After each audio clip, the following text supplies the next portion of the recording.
Hello, my name is Zachary Thornton. I'm here today to inform you about all the risks people are taking while smoking and also about all the harmful chemicals that they are inhaling into their bodies. And to hopefully persuade you, if you are a smoker, to stop smoking or at least think twice about it if you're aware of these risks, and maybe help a relative or friend you know to help them quit smoking. Cigarette smoking has been identified as the most important source of preventable premature mortality worldwide. Smoking claims the lives of over 443,000 Americans each year.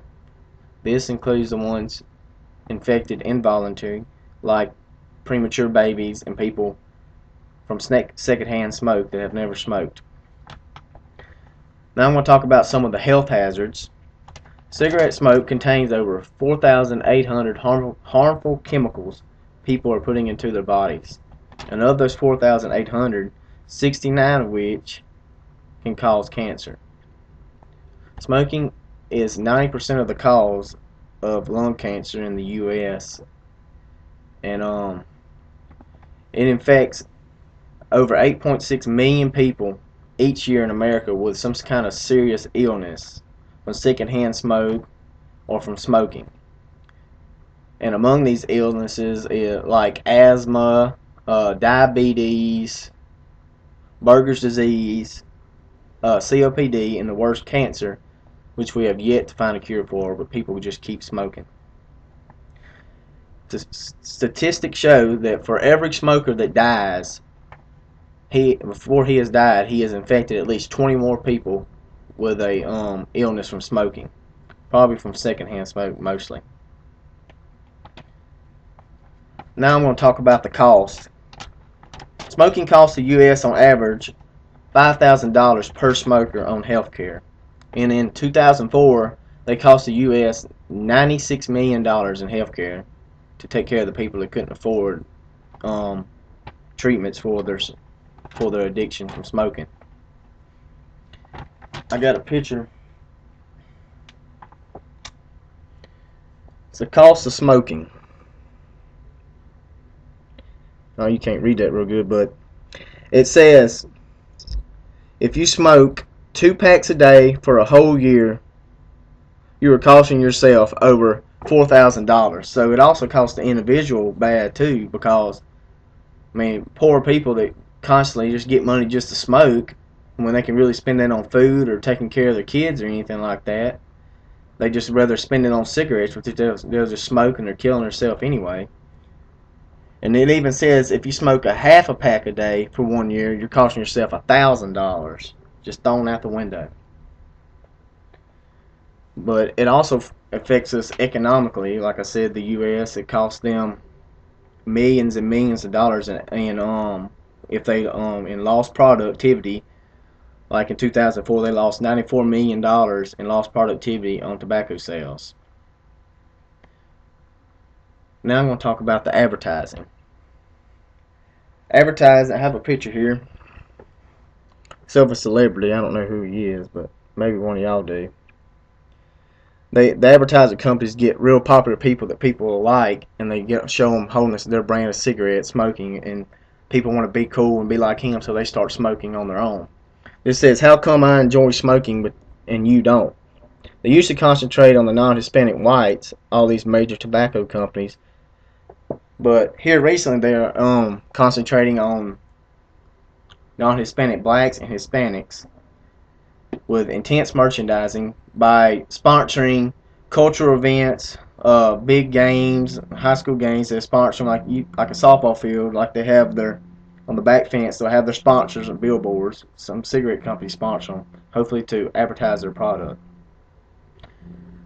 And this advertising plays a very important role in young people's lives for their encouraging young people to smoke.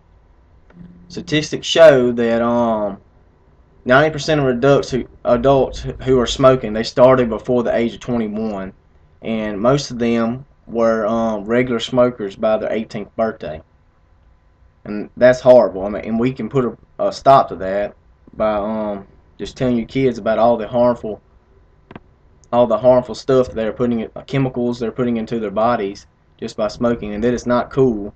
You know, pictures like this, they see this. I mean, maybe nowadays Justin Bieber or somebody's holding a cigarette. Maybe, you know, young girls will start smoking because they all love him. But and we can put a stop to that by just informing your kids about all the harmful chemicals and show them pictures online. There's horrible pictures online of what smoking does to people. But now I'm going to talk about secondhand smoke. People can be exposed to secondhand smoke in restaurants, casinos, buses, any public place. And most secondhand smoke comes from cigarette smoke. Secondhand smoke contains over 250 harmful chemicals, and like I said before, 69 of them can cause cancer. About 3,000 Americans die each year from inhaling secondhand smoke, which gave them lung cancer. It also increases breast cancer in women of smoking, but recently on the national level they have passed a couple laws, you know, that, well, it goes down to the state level. According to what state you live in, restrictions on smoking in public places. And like Louisiana, our home state, you can't, you used to smoke in public places, but now you can't these days. They have a law you can't smoke in public places. But now I'm going to talk about how to quit smoking. Smoking tobacco is a psychological habit as well as a physical addiction. To successfully quit smoking, you'll have to address both the habits by changing your behavior. And they have all kinds of ways you can stop smoking. Like they have nicotine patches, nicotine gum, and and people they just constantly have to be doing something. Mostly smokers, just a habit. They have to be, if you put, you know, the nicotine gum will work, and they can just constantly chew on it and stuff. But there's a few easy steps you can take, you know, to help quit smoking. The first is to realize your addiction, what creates your habit. The second is to find a strong inner determination to help you quit, because you're going to have that willpower to help you quit. The third will be positive and confident in yourself that you will quit. And the fourth is to choose a specific date that you want to quit, like a goal that you want to meet, and that specific date, and it might help you try harder to accomplish your goal. And the fifth, you can get medication, a doctor's help, therapist, counseling, all that helps. You can statistics show that medication and counseling combined that you have a high risk of quitting smoking. And the sixth and most important, make sure you survive the first week when you're trying to quit smoking, because the first week, they always say, is the hardest, and it's the hardest for people to quit smoking. And after that, they say it will get easier for you to stop smoking. I have a picture here. It's a hand.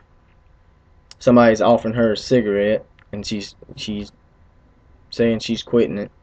But secondhand, I mean, smoking it's caused by peer pressure also. Like if all your friends smoke and they think it's cool and stuff, and they offer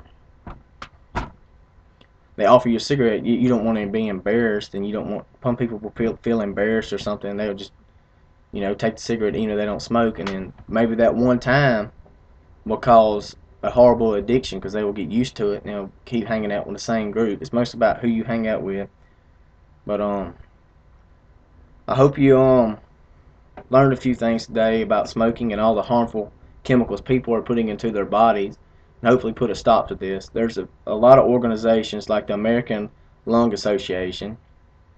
They're all over the internet. You can go check them out. They have all kinds of helpful ways people can stop smoking. Steps. I mean, that's where I got these steps and stuff like that from.